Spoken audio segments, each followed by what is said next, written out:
evening, Bumblebee folks. I'm Alexa, resident lover of all things historically spooky, and today's topic of discussion just happens to be right up my alley. Once again, chatting about families like my own is any kind of healthy. The powers that be must be in some sort of a comedic mood, but at least this time I get to dive into my expertise on haunted objects, so that's very much a win for me. Let me know in the comments if you've ever had an experience with anything super cursed, and welcome to the top 10 real families who are cursed by evil artifacts. Number 10, the Donovan family Ouija board. In the eerie case of the Donovan household, we witness the harrowing consequences of dabbling with the supernatural. Patty Donovan's innocent curiosity led her down a treacherous path when she engaged with, yep, a Ouija board, the thing I hate the most, believing she had found a friend and a spirit. As she grew emotionally dependent on this entity, the disturbing incidents began to unfold. The malevolent spirit, once her confidant, or boyfriend, turned into a malevolent force, turned into quite the force, wreaking havoc on her family. It targeted their vehicles, disassembling engines and puncturing tires, leaving them vulnerable and stranded. The spirit's actions escalated with vandalism around their home and inexplicable damage to their property, even to the point of furniture levitating and rocks raining down on their house. It's kind of baffling that the family didn't connect the dots sooner, seeing as the signs of,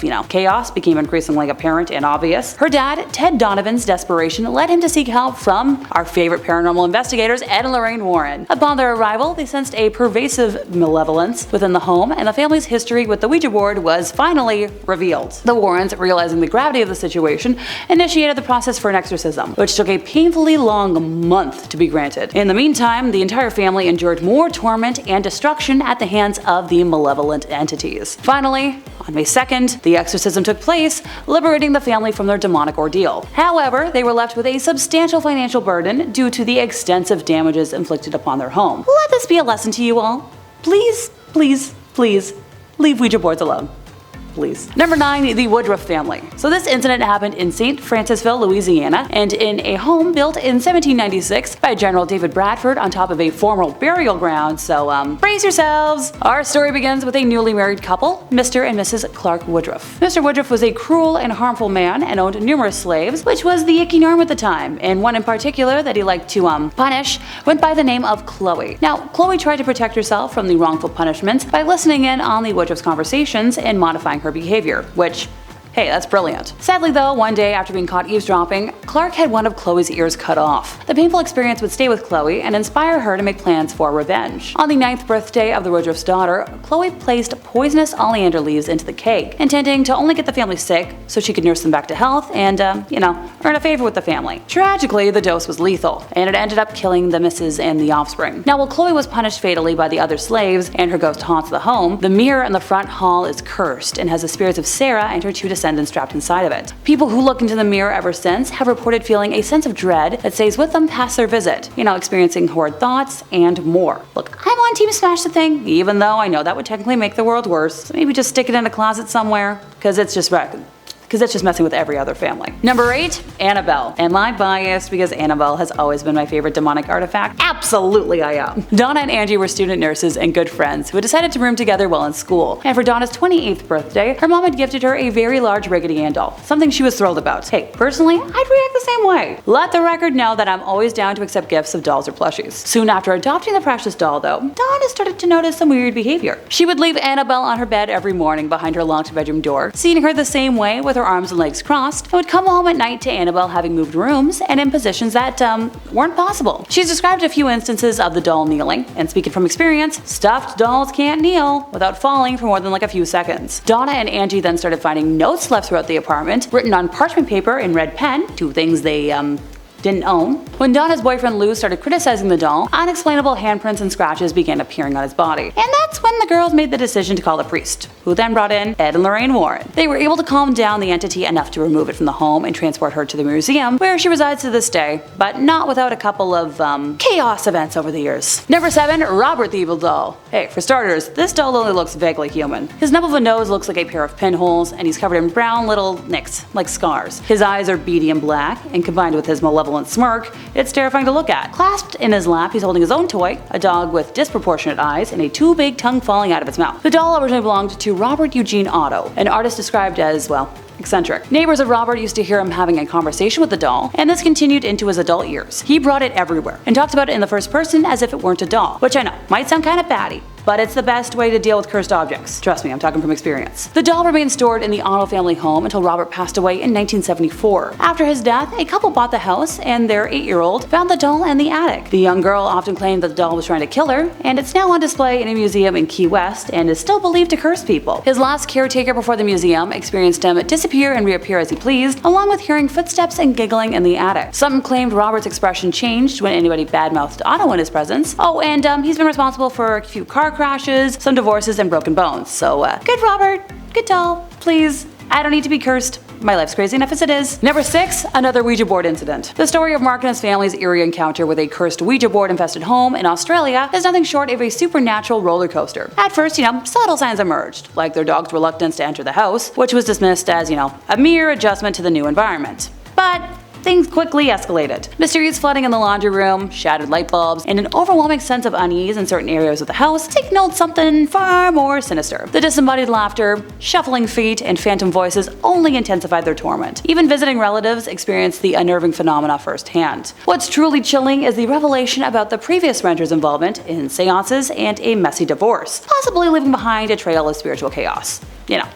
Possibly. Maybe. Mark's mother's decision to consult a local pastor led to a grim revelation of multiple demonic entities lurking in their home. As the supernatural disturbances grew unbearable, the family decided to take action. The mom's brave confrontation with the paranormal, reading Bible verses aloud, was met with the spirit's fury, resulting in potential poltergeist activity. The climax of this terrifying tale came when the youngest member of the family miraculously survived a fall from an open window. This event was the final straw, prompting them to flee the cursed house without looking back.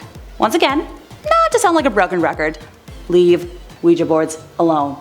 Please. Number 5, a cursed painting. Technically, this item cursed enough households to be a top 10 list of its own, which is a nightmare for my brain. The tale of the crying boy painting is a chilling example of the inexplicable, a bizarre intersection of art and the supernatural that unfolded in the 1970s and 1980s. Bob Smith's childhood fascination with the seemingly, innocent painting turned into a haunting mystery when a kitchen fire devastated his grandmother's house, leaving only the painting unscathed. The eerie connection deepened when Bob later learned that the very same painting had caused similar tragedies in other households. Giovanni Bregolin's series of paintings, of which the crying boy was a part, became notorious. In 1985, the Sun newspaper in the UK published a shocking account of Megan Ron Hall, whose home was consumed by fire, with only the cursed painting surviving unharmed. What's truly unsettling is the firefighters' claim that he had witnessed multiple house fires where everything was reduced to ashes except for copies of the crying boy. The widespread reports of similar incidents fueled the belief in the painting's curse, leading to a wave of fear and destruction. Ultimately, the Sun's bonfire of these paintings marked the end of their popularity,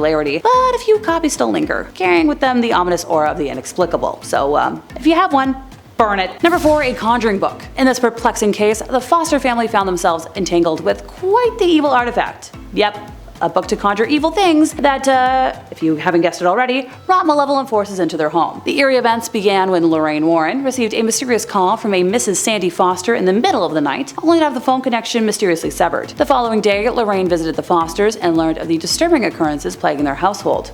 Meg, the daughter, had unwittingly invited dark spirits by dabbling in the occult, and the family experienced a series of terrifying events. I'm talking the classic: faucets turned on by themselves, phantom footsteps echoed throughout the house, and strange lights and sounds plagued their nights. So, go Ed and Lorraine, they stepped in to confront the menacing presence. They discovered that Meg's bedroom was a hub of occult activities. They discovered that Meg's bedroom was quite the hub of occult activities, containing black conjuring candles, occult vestments, and ritual books. Ruh-roh. They sealed the room, removing the sinister artifacts, and as they worked to dispel the evil, they encountered a chilling telepathic feeling of dread and an inexplicable force preventing them from ascending any kind of stairs. Despite these challenges, Ed and Lorraine persevered. With holy water and prayers, they successfully cleansed the house of the malevolent entities. The case serves as a haunting reminder of the dangers of dabbling in the occult and potential consequences of summoning forces beyond human comprehension. See? I told y'all. Don't summon beings. Number 3, the Snedeker family rosary beads. As you might have expected, this true story begins in the witching hour, in the wee small hours of the morning. One night, very late at night, Ed and Lorraine were contacted by the family, who had just moved into a house on Meriden Avenue in Southington. Specifically, the mother of the family unit and a niece who came to stay with the family were on the phone. What they found and thought they bought was a big and seemingly welcoming home. But what they didn't know was that it was a former funeral home. Oh, and fun fact, the morticians at the funeral home were allegedly involved in necrophilia. or performing schmex acts with corpses. What used to be the showroom for the coffins was now the young person's room, and just down the hall from that, the place where the bodies were prepared for viewing. So the young boys were the first to start talking about the things that they had seen and experienced, saying they were terrified, and the parents chastised them at first for it, but they were so scared they started sleeping on the floor in the living room. Among the sounds the boys would hear were the sound of chains pulling the coffin upstairs. Only thing was, there was no more coffins. So the woman who called the Warrens were terrified, and with the niece in a small bedroom in the back of the house, and the covers on her bed were levitating around her, like there was a fan blowing them around. No big. And Lorraine said that while the mom was on the phone with her, even more bizarre events started happening. The mother had rosary beads in her hand, and while she spoke, the beads were actually being pulled apart and falling to the floor. So Ed and Lorraine went over the next morning with the family's parish priest. A blessing of the house seemed to do nothing to calm things down, so that's when the Warrens decided to call the bishop's office. Eventually sent an exorcist, which seemed to do the trick. But not before one last hurrah from whatever was believed to be haunting the house, because demons don't like to give up without a fight. There was a huge tree in front of the house, and half of the tree, with no wind, broke off and fell on the property. The family moved a short time later, and Ed and Lorraine kept the rosary beads that had been pulled apart, because if a demonic spirit can touch a Catholic relic, that's just a really bad thing. Number 2, Bathsheba's jewelry box. Soon after the Perron family moved into what they thought was a really fun home, strange occurrences began to unravel, initially dismissed as minor inconveniences. We're talking brooms moved on their own, and the young daughters started seeing apparitions. Carolyn Perron, determined to uncover the truth, delved into the history of the house and discovered a lineage plagued by mysterious and tragic deaths spanning 8 generations. The most ominous presence was that of Bathsheba Sherman, a woman associated with witchcraft. Bathsheba's malevolent intentions became evident as the family's life spiraled into a nightmare. One harrowing incident involved Carolyn experiencing an inexplicable puncture wound on her calf, resembling a large sewing needle impalement. This unsettling occurrence was just one of the many tormenting episodes endured by the Perron family over their decade-long residency in the house. Thankfully, the Warrens got summoned to help the family, and they identified a cursed artifact, a mysterious box, which they believed acted as a conduit for the evil energy afflicting the household. So they took it with them. End of story. Thank goodness. Number 1, don't open the box. In Jewish folklore, a dibuk is an evil spirit. Supposedly, a Holocaust survivor accidentally summoned the demon while using a homemade Ouija board, but managed to trap it inside a wine cabinet. Kevin Mannis bought the box at an estate sale in 2001 and immediately started having nightmares about an evil hag. Ditto for the friends who stayed with him. He gave the box to his mom, who suffered a stroke on the same day, and later owners have also claimed that the scary thing has appeared in their nightmares as well. Thankfully, at some point, the owner contacted local rabbis, sealed the demon back in the box, and then hid it from the world. Thank goodness. And sadly, that brings us to the end of our time once again. If you enjoyed my ramblings, could you help us out by giving this video a like, subscribing if you aren't already, hit the bell for more, and I'll see y'all next time I buzz in over here at Bumblebee.